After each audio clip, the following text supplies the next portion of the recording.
बिस्मिल्लाहिर्रहमानिर्रहीम। अस्सलाम वालेकुम। उम्मीद करती हूँ आप लोग खैरियत से होंगे। बकरीद की रेसिपीज़ में से जो रेसिपी आज मैं आपके साथ शेयर कर रही हूँ वो है मज़ेदार और इजी बीफ हलीम।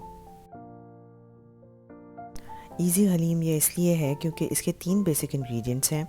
इसमें ना कोई बहुत ज़्यादा प्रेप रिक्वायर्ड है, लेकिन अपने टेक्सचर और टेस्ट में ये बिल्कुल फ़र्स्ट क्लास है।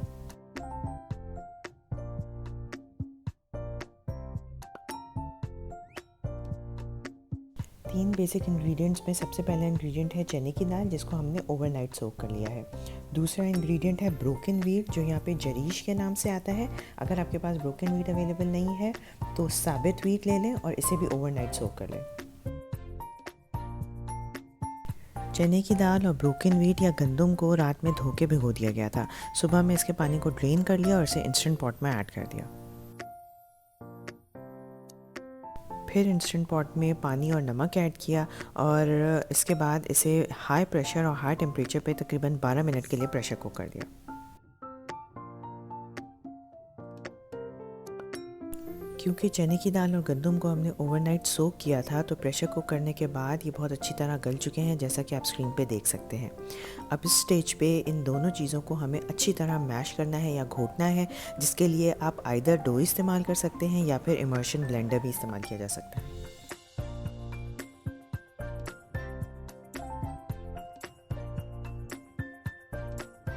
इसके बाद हलीम के लिए कौरमा प्रिपेयर करेंगे, जिसके लिए मैंने लिए प्याज और उन्हें पील करके स्लाइस कर लिया।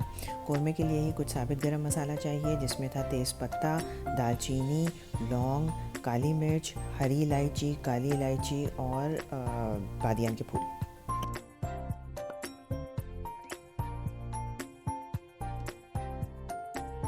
हलीम बनाने के लिए मैंने गाय का गोश्त इस्तेमाल किया है, जिसमें मैंने 1 किलो बोटियाँ ली हैं और 1 किलो ही हड्डियाँ ले ली हैं। हड्डियाँ डालना मत भूलिएगा, इससे हलीम में बहुत अच्छा टेस्ट आता है।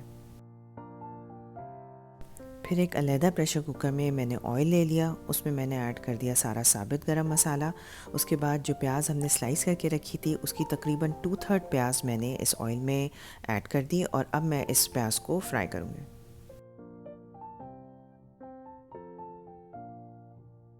अगर आज आप पहली दफ़ा मेरी वीडियो देख रहे हैं तो प्लीज़ मेरे चैनल को सब्सक्राइब कर लें, इस वीडियो को थम्स अप देके लाइक कर लें और इसे अपने फ्रेंड्स और फैमिली के साथ शेयर कर लें।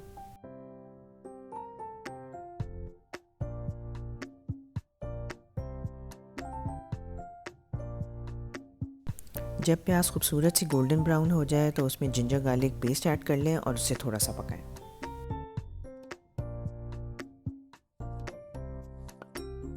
हलीम का कौरमा बनाने के लिए बहुत ज़्यादा प्याज इस्तेमाल ना करें, क्योंकि बहुत ज़्यादा प्याज इस्तेमाल करने से हलीम में एक मिठास आ जाती है।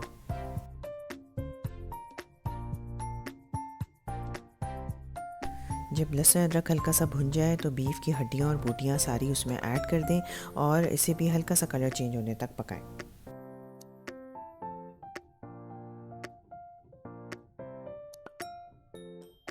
इसके बाद गोश्त में सारे मसाले ऐड कर दें, जिसमें सबसे पहले मैंने इस्तेमाल किया धनिया पाउडर। इसके अलावा मैंने इस्तेमाल किया हल्दी, लाल मिर्च पाउडर, कश्मीरी लाल मिर्च पाउडर और नमक।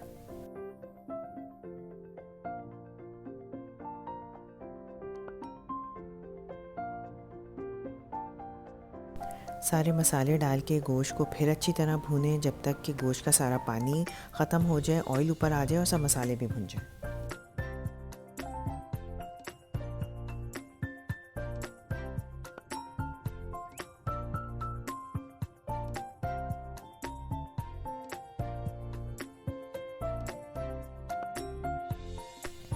जब गोश्त हल्का सा भुन जाए तो उसमें बचे हुए अनियन स्लाइसेस ऐड कर दें, पानी ऐड कर दें और उसे हाई फ्लेम पे तब तक पकाएं जब तक कि पानी में बॉईल आ जाए।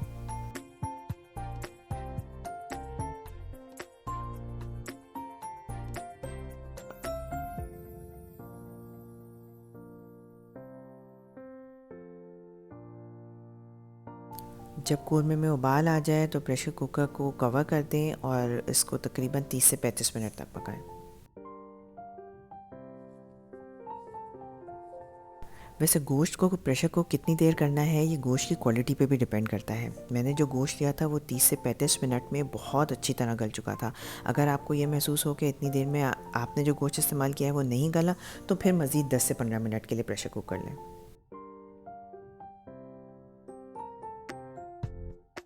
इस स्टेज पे कौरमे में से सारे गोश्त और हड्डियों को अलहदा कर लें। इसके बाद सारी हड्डियों को डिस्कार्ड कर दें और गोश्त को छोटे छोटे पीसेस में तोड़ लें।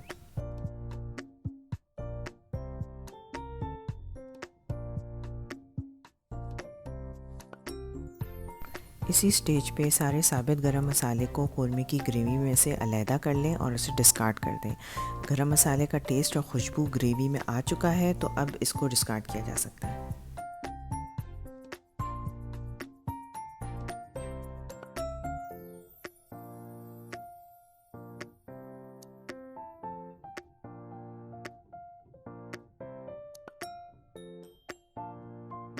गोश्त में से हड्डियाँ रिमूव करने के बाद गोश्त को फिर कौरमे की ग्रेवी में ऐड कर दें। फिर इसके बाद इसको भी अच्छी तरह घोट लें या फिर स्टिक ब्लेंडर से ब्लेंड कर लें।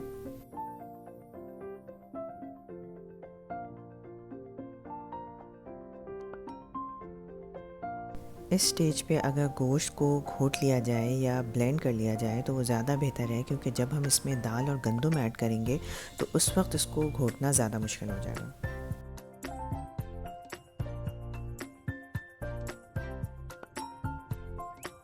अगर आप हलीम बनाने के लिए प्रेशर कुकर का इस्तेमाल करना नहीं चाहते तो भी प्रोसीजर तो हलीम का सेम ही रहेगा। बस आप अलहदा-अलहदा पतीलियों में दाल और गंदम और कौरमे को पका लें और उसके बाद इसे मिक्स कर लें।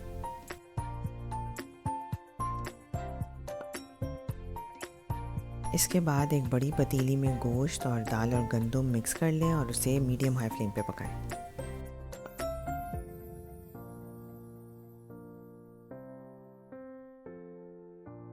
इस स्टेज पे आप हलीम की कंसिस्टेंसी चेक कर लें। मुझे तो हलीम में मज़ीद पानी ऐड करने की ज़रूरत महसूस नहीं हुई, लेकिन अगर आपको हलीम गाढ़ा लगे तो इसमें थोड़ा सा गर्म पानी ऐड कर दें।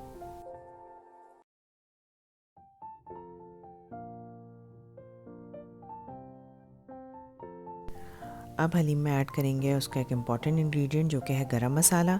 गरम मसाला अगर घर में पिसा हुआ हो तो बहुत बेहतर है। घर में पिसे हुए गरम मसाले की रेसिपी मैं आपकी आसानी के लिए स्क्रीन के ऊपर लिंक कर देती हूँ।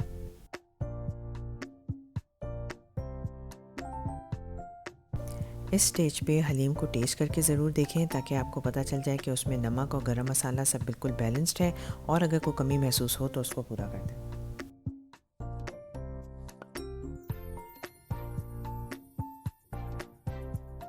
फिर हम हलीम का तड़का तैयार करेंगे, जिसके लिए मैंने लिया ऑयल और उसमें मैंने अनियन स्लाइसेस को फ्राई कर लिया।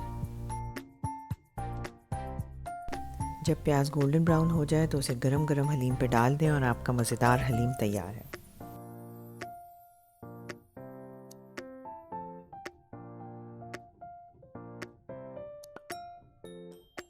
तड़का डालते ही हलीम में एक बहुत अच्छी सी ग्लॉस आ जाती है, जो कि उसको बहुत पैलेटेबल बनाती है। अब इस हलीम को आप सर्व करें तली हुई प्याज, चॉप किया हुआ अदरक, हरा धनिया, पुदीना, हरी मिर्चों और नींबू के साथ।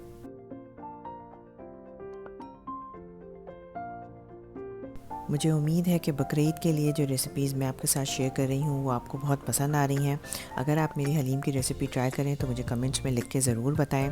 अपना बहुत ज़्यादा ख्याल रखें, मुझे अपनी दुआओं में याद रखें। इंशाअल्लाह बकरीद की नई रेसिपीज़ के साथ फिर मिलते हैं। जब तक के लिए अल्लाह हाफ़िज़।